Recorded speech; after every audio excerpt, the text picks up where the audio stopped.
भैया 1 plate fried rice देना। हाँ बैठिए ना, बैठिए टेबल। है राजू, जगह साफ करो। अरे सर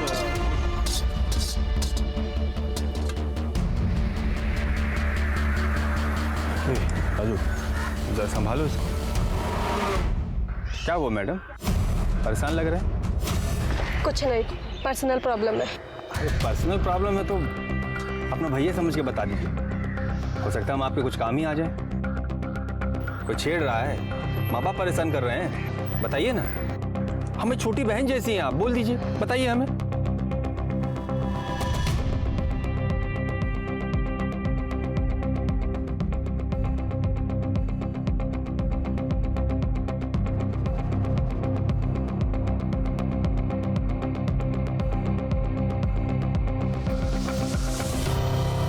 सर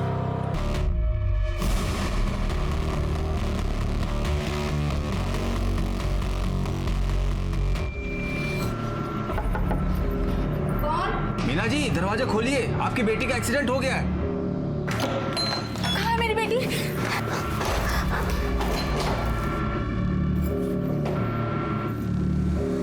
कौन हो तुम? मेरी बेटी कहाँ है? अरे तुम्हारी बेटी का ही मदद कर रहे हैं। तुम सुमन को शादी काहे नहीं करने दे रही हो उसके प्यार से? हैं? काहे अपनी बेटी की जिंदगी का कांटा बन गई हो? तुम लोगों को जीने का कोई हक नहीं है। और सुमन की जिंदगी का कांटा तो हम निकाल देंगे।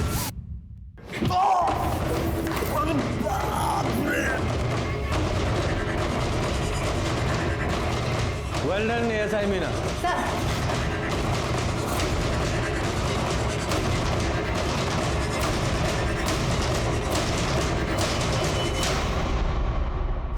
हमारा नाम सीमा शुक्ला है। हमारा बॉयफ्रेंड है दिनेश, वो कानपुर में रहता है। हम दोनों एक दूसरे से बहुत प्यार करते हैं, शादी भी करना चाहते हैं, पर मेरी माँ इस रिश्ते के खिलाफ है। अरे घबराइए मत, रोइए मत, हम आपकी मदद करेंगे। मदद?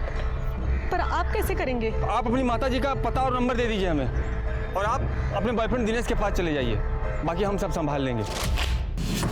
इस ताश की गड्डी में सिर्फ एक ये चिड़ी का बादशाह मिला है हमें, बाकी के 3 बादशाह तीनों बॉडीज के पास थी तेरे बैग में। और ये बादशाह भी तू आज मर्डर के बाद बॉडी के पास फेंकने वाला था। क्यों, सच कहा ना? और हाँ, तेरा चाकू भी घाव के साथ परफेक्ट मैच हुआ है। अब बोल, क्या बोलना है तुझे? बहुत मेहनत की है साहब आप तो। ठीक है, हम भी सच बोलते हैं, कर दिए सारे मर्डर हम ही ने। सब वो ताश वाला टच कैसा लगा?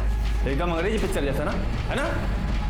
पता है सर, हमने अपनी पहली अंग्रेजी पिक्चर निधि के साथ ही देखी थी, निधि के फ़ोन में। हमारे ठेले पे आती थी साहब वो पार्सल लेने। हमारे हाथ का फ्राइड राइस बहुत पसंद था उसको, हम दोनों को प्यार हो गया। लेकिन उसकी अमीर माँ को पता चल गया, बस कोई हमारा मदद नहीं किया। तब हम डिसाइड किए कि हम गुंडा बनेंगे, और आज के बाद कभी किसी जोड़े को जुदा नहीं होने देंगे हम। तो इसलिए तूने कल्पना, चित्रा और सुधा को मार डाला? वो कल्पना चांदनी को खरी खोटी सुना रही थी साहब। काकी, क्योंकि उसने किसी दल के लिए दोनों अपने ही नंबर से फ़ोन करती थी, तो दोनों का नंबर हमारे पास था।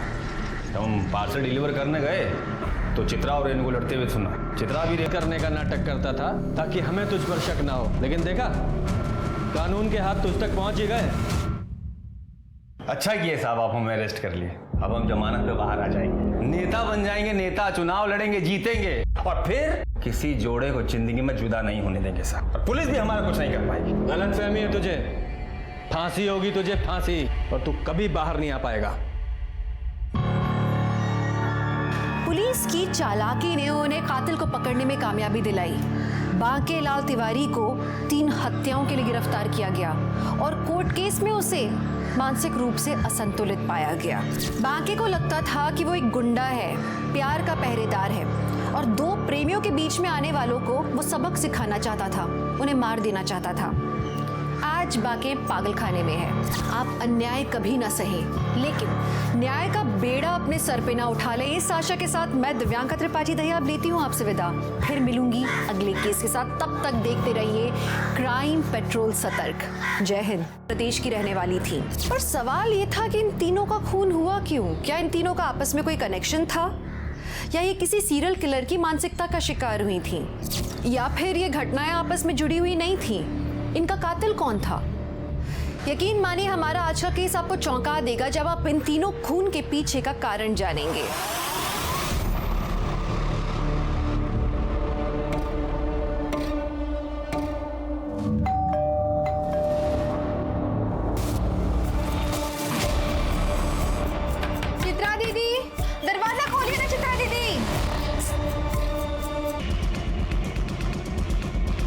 घर में और कौन कौन है?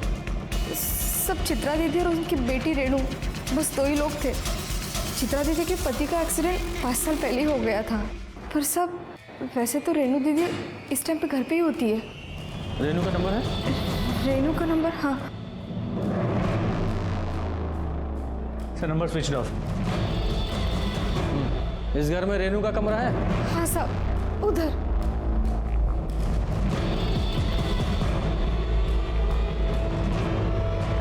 अरे बाप रे, ये रेणु के सारे कपड़े कहाँ पे गए? साहब, ये पूरी अलमारी कपड़े से भरी थी साहब। अगर ऐसा है तो लगता है इरादा चोरी का। लेकिन सर, घर का बाकी का कोई भी सामान किसी ने छुआ नहीं है। मैंने चित्रा का रूम भी चेक कर लिया, लेकिन वहां पर भी सारा सामान जैसा था वैसे ही है। सर, उसका फोन टूटा हुआ था, लेकिन जो ज्वेलरी बॉडी पे थी उसको भी किसी ने छुआ नहीं था। तो सिर्फ रेनू के कपड़े लेके कोई क्यों भागेगा? ये रेनू और उसकी माँ चित्रा के बीच आपस में कुछ अनबन थी किसी प्रॉब्लम को लेकर? हाँ साहब, और रेणु के बॉयफ्रेंड शेखर की वजह से थी अनबन। मुझसे बहस करने की कोई जरूरत नहीं है। क्यों ना बहस करूँ माँ? अरे शेखर अच्छा लड़का नहीं है। वो जानता है कि ये बंगला और मेरी सारी जायदाद की इकलौती वारिस हो तुम। वो तुमसे नहीं, तुम्हारी प्रॉपर्टी से प्यार करता है। माँ, शेखर अच्छा लड़का है, पढ़ा लिखा है, अच्छी नौकरी करता है और उसको आपकी एक फूटी कौड़ी भी नहीं चाहिए। और वैसे भी उसने कहा है हम शादी करके बांडा से बहुत दूर चले जाएंगे। हाँ, सही कहा उसने। तुम जैसी भोली भाली लड़कियों को ही तो ऐसे शादी लड़के फंसाते हो। माँ, कभी तो किसी पे भरोसा करके देखो। मैं शेखर से प्यार करती हूँ और मैं उसी से शादी करूंगी। मेरे जीते जी ऐसा कभी नहीं हो सकता, समझे तुम? मैंने फैसला कर लिया है माँ। तुम्हें शेखर का फोन नंबर या एड्रेस पता है? हमको सच में कुछ नहीं पता साहब। वो तो हमने उस दिन बात करते सुन लिया, इसलिए नाम पता चला। बाकी हमको कुछ नहीं पता साहब। सर, अगर रेनू के कपड़े गायब है, हो सकता है रेनू शेखर के साथ भाग गई हो। लेकिन फिर चित्रा का मर्डर कौन कर सकता है? अरे अंदर की तरफ चलो मार। भाई हारे, चल बाहर चल। अरे काम से जा रहे हैं भैया, ऐसे घूमने नहीं जा रहे हैं। पैसा चाहिए हमें, अपना पैसा लेने आए हैं। सर, ये आदमी रुकने का नाम नहीं ले रहा है। कैसे पैसे? और हो कौन तुम? हमारा नाम बाकेलाल है साहब। वो अशोक नगर के पास हमारा फेमस चाइनीज स्टॉल लगता है, बाकेलाल चाइनीज कॉर्नर। नाम तो सुने होगे सर? नहीं सुना है। खैर छोड़िए। और रात में हम आए थे यहाँ पार्सल डिलीवर करने, तो मैडम के पास 2000 का छुट्टा नहीं था। बोली सुबह आके 450 रुपये ले जाना, तो वही लेने आए साहब। बुला दीजिए ना। नहीं बुला सकते। काहे? इनमें से कौन सी मैडम थी? अरे यही तो थी। इनका खून हो गया। खून हो गया? हाँ। अरे मोरी मैया, तब अब हमारा 450 रुपया कौन देगा? हमें हमारा काम करने दो, जाओ यहाँ से। अरे तो आप ही दे दीजिए ना साहब। गुप्ता, बाहर निकालो से। अरे साहब, सुबह किसी का मेहनत का पैसा का मना नहीं करते। हमारा पूरा दिन खराब हो जाएगा। शर्मा, शेखर की पूरी कुंडली निकालो। रेनू का फोन ट्राई करते रहो। जी सर। सर, रेनू का फोन स्विच ऑफ आ रहा है। उसके कॉल रिकॉर्ड्स में एक नंबर मिला है जिससे उसकी काफ़ी बातें हुआ करती थी। वो शेखर का नंबर है क्या? जी सर। उसका पूरा नाम शेखर गुप्ता है। मोबाइल रिकॉर्ड से उसका एड्रेस घनश्याम गली का मिला। हमने वहाँ जाके चेक किया तो पता चला वो घर उसने काफ़ी पहले छोड़ दिया है। नया एड्रेस किसी के पास नहीं है। तो रेनू की तरह उसका फोन भी बंद आ रहा है। जी सर। दोनों को फोन ट्रैकिंग पे डालो। सर, हमने चित्रा के फोन रिकॉर्ड्स भी चेक किए, लेकिन उसमें भी कुछ सस्पिशियस नहीं मिला। ये फिंगरप्रिंट्स का क्या हुआ? सर, पार्शियल फिंगरप्रिंट्स मिले, हमारे किसी काम के नहीं है। ठीक है, उन्हें भी बाकी एविडेंस के साथ रिकॉर्ड में रखो। सर। पर ये रेनू है कहाँ?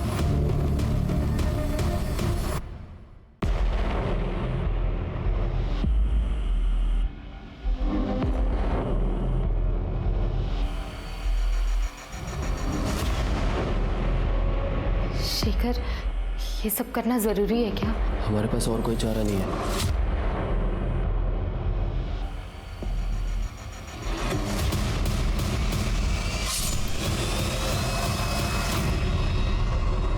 सर, ऐसे वार किया गया होगा चित्रा पे।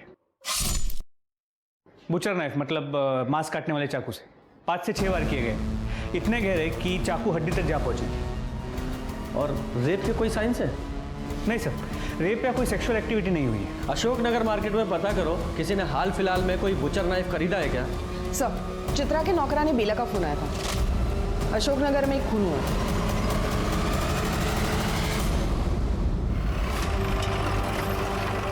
साहब, आइए ना। झगड़ा हो गया था साहब।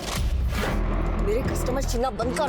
अरे मैं क्यों चुनूंगी तेरे कस्टमर? उन्हें हमारे यहाँ का खाना पसंद है, और जब उन्हें अच्छा खाना सस्ते दामों पर मिल रहा है तो वो तेरा घटिया खाना क्यों खाएंगे?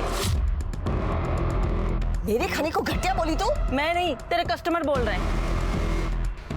ये धंधा मैंने पहले शुरू किया था। ए, आजाद देश में रहते हैं हम, तू मुझे धंधा करने से नहीं रोक सकती। चलो निकल। लेकिन कुछ समय बाद कस्टमर वापस सुधा के पास आ गए, जिसकी वजह से निर्मला बहुत भड़की हुई थी। कस्टमर्स को तो वापस आना ही था। अरे कब तक तेरा घटिया खाना खाते? कुछ भी बोल रही है ये। गलत लोगों से पंगा लिया है तूने। तू जानती नहीं मैं जेल में रह के आया हूँ। दोबारा वही भेज दूंगी जहाँ से तू आया है, समझे? देखना मैं तेरा क्या करता हूँ मैं तेरा, समझी ना? अरे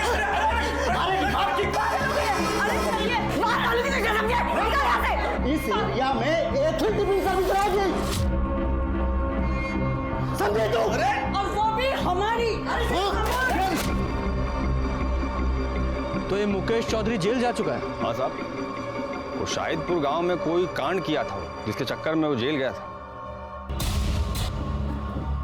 उसका एड्रेस बोलो। हाँ, वो यहीं रहता है, मकान नंबर 10। 10 नंबर तो यही है। भाई साहब, ये मुकेश और निर्मला का घर यही है? हाँ यही। पता है कहाँ गए? सर सुबह 8:30 बजे कहीं बाहर जा रहे थे। अच्छा, इसका नंबर है? हाँ है ना सर। शर्मा ले लो। सर मुकेश के नंबर को ट्रैकिंग पे डाल दिया है और शाहिदपुर पुलिस स्टेशन को मुकेश के केस की डिटेल्स हमें भेजने के लिए कह दिया।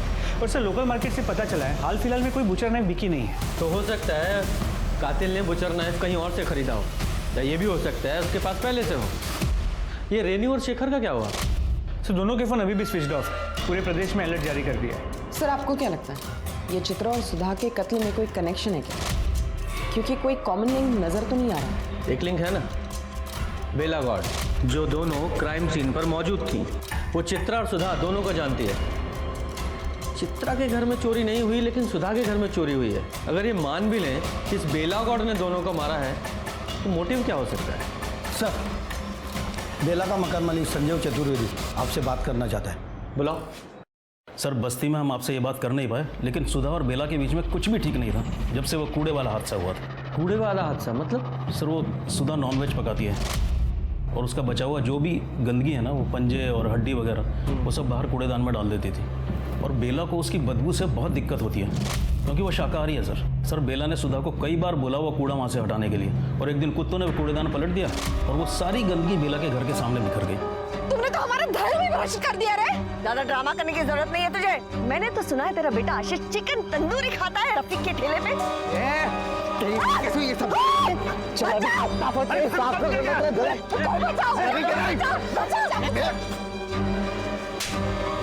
बुद्धि साला, तुम्हारी हिम्मत कैसे हमारे आशीष को हाथ लगाने की? अरे हट, अभी तो सिर्फ थप्पड़ मारा इसे।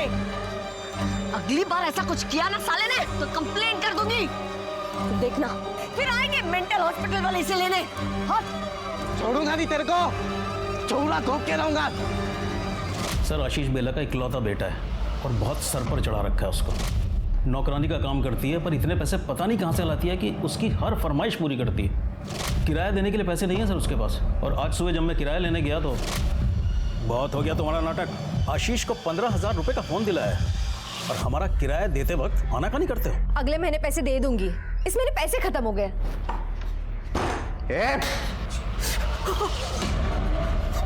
माँ ने बोला ना पैसा नहीं है, समझ में नहीं आती बात तुझे? तुम दोनों की कंप्लेंट करूंगा पुलिस में। चल निकल।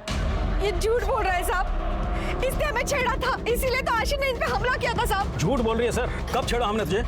साहब महीने के किराए के लिए हमने इनके पास कुछ दिनों की मोहलत मांगी थी, तो ये हमें 1 महीने की मोहलत दे दो ना, हम अगले महीने आपको पक्का किराया दे देंगे। पैसे नहीं है तो किसी दूसरी तरह से दे दो ना किराया। मतलब छोड़ो। निकल।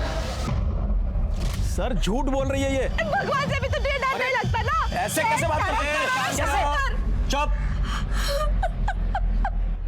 शांत हो जाइए। आशीष कहाँ है? आशीष नहीं है साहब, वो बाहर गए। शर्मा जरा फोन लगाओ उसे। नंबर दीजिए। सर आशीष घर पे नहीं है और ना ही कोई चाकू मिला है।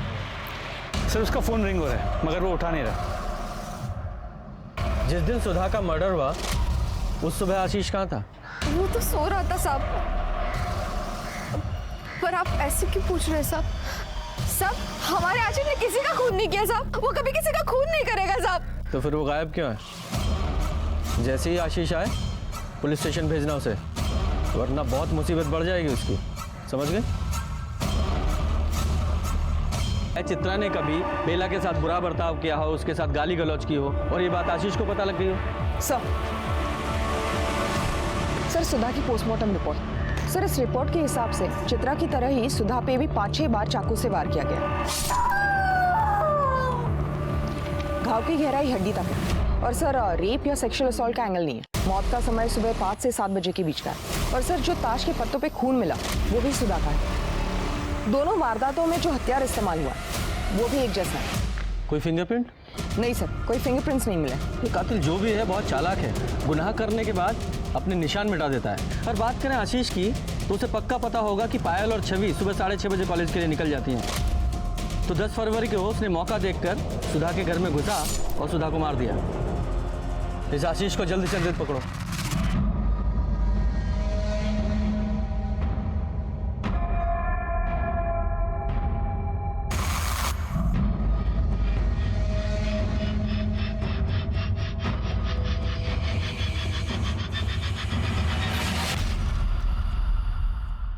ये ले, सुबह का टाइम है, चाय पी और ये बता सुधा को कैसे मारा? सर मैंने किसी को भी नहीं मारा है। फिर 10 फरवरी को तेरे फोन की लोकेशन सुधा के घर के पास की क्यों है? बोल। सर आप शायद भूल रहे, मैं सुधा आंटी के बगल में ही रहता हूँ, तो मेरी लोकेशन वही की बताएगी ना, ताजमहल की थोड़ी ना बताएगी। बहुत होशियार बन रहा तू। गुप्ता, इसे ले जाके बोरे में भरो और इतना कूटो जिसे ताजमहल नजर आना चाहिए। चल जा। सर मैं बताता हूँ, मैं बताता हूँ। बोल। सर मैं कॉलेज में 2 बार फेल हो गया था, इसलिए मुझे पढ़ाई छोड़नी पड़ी। मेरी माँ एक सेठ के पास काम करती थी और सेठ ने मुझे सेल्समैन की नौकरी भी दी, लेकिन उसकी एक शर्त थी कि पहले मैं अपने एग्ज़ाम्स क्लियर कर लूँ। और छवि भी वही कॉलेज में पढ़ती है, तो मैंने सोचा कि मैं उससे नोट्स ले लूँगा और वो ठीक सुबह 6:30 बजे अपने घर से निकलती है कॉलेज के लिए, तो इसीलिए मैं उसके घर चला गया था। अच्छी कहानी है, बहुत सुंदर। आगे बता। जब मैं उसके घर पर गया तभी छवि। सर क्यों झूठ बोलेंगे आप? सर सच कह रहे। सर अशोकनगर से किसी ने कॉल किया था, एक बंद घर से बदबू आने की शिकायत की है। चलो।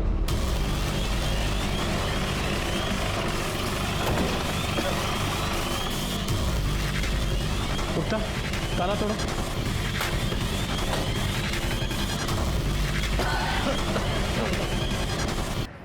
सात 8 दिन पहले तो चांदनी आई थी कल्पना से मिलने।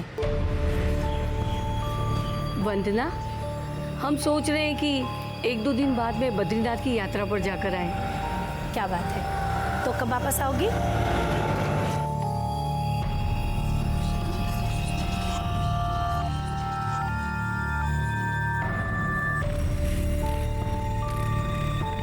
तू क्यों आई है यहाँ पर?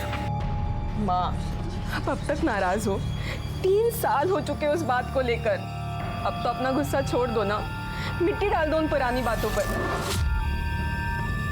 मैं कलकत्ता से सिर्फ और सिर्फ आपके लिए आई हूँ। मेरी बेटी 3 साल पहले मर चुकी है। नहीं माँ, उसने भागकर अपनी मर्जी से किसी दूसरी जाति के लड़के के साथ में शादी कर ली थी। हम तो उसका क्रियाक्रम भी कर चुके हैं। नहीं माँ, आप कैसी बातें करिए? माँ एक बार हमारी बात सुन लीजिए। माँ प्लीज दरवाजा खोलिए। माँ प्लीज एक बार हमारी बात सुन लीजिए। माँ अपने आप माँ का मन पिघल जाएगा, उसे थोड़ा समय दो। हाँ, हम आपसे बहुत प्यार करते हैं माँ। अगले दिन हमने देखा कि दरवाजे पे ताला लगा हुआ था और दरवाजे पे कोई गिफ्ट नहीं थे, तो हमें लगा कि कल्पना बद्रीनाथ की यात्रा के लिए निकल चुकी होगी। ठीक है, फिलहाल आप सब लोग जाइए, ज़रूरत पड़ी तो वापस बुलाएंगे। जी।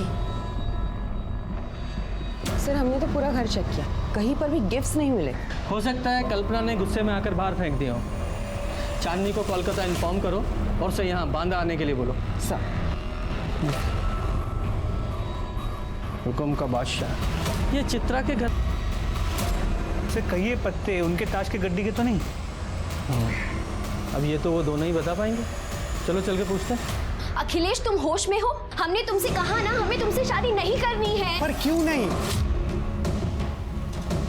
मैं पढ़ा लिखा हूँ, अच्छा कमा लेता हूँ, हाइट बॉडी सब अच्छी है, और क्या चाहिए तुझे? पायल प्लीज समझा करो पायल। क्या लड़ाई कर रहे हो तुम? क्या झगड़ा हो रहा है? क्या झगड़ा कर रहा हो? क्यों? सर मैं पायल से प्यार करता हूँ। मैं नहीं करती सर। सुन लिया? चल अब निकल यहाँ से, और आगे से इस घर के आसपास भी दिखाई दिया तो सीधे हवालात में डालूंगा। सर पर चल निकाल। तो तू दोस्त है सर। फिलहाल निकलो यहाँ से, बाद में आना। चलो। पायल, तुम्हारी ताश की गड्डी में से कुछ कार्ड्स गायब हैं क्या? सर ये तो पूरे हैं। क्या कभी आशीष ने तुमसे कॉलेज के नोट्स मांगे थे? नहीं सर, कभी नहीं। और अगर वो नोट्स मांगता भी तभी मैं उसे नहीं देती। और दीदी, ये भाई ने खाना भेजा है। पैसे कितने हुए? भाई की तरफ से है, भाई ने कहा है पैसे नहीं लेना है।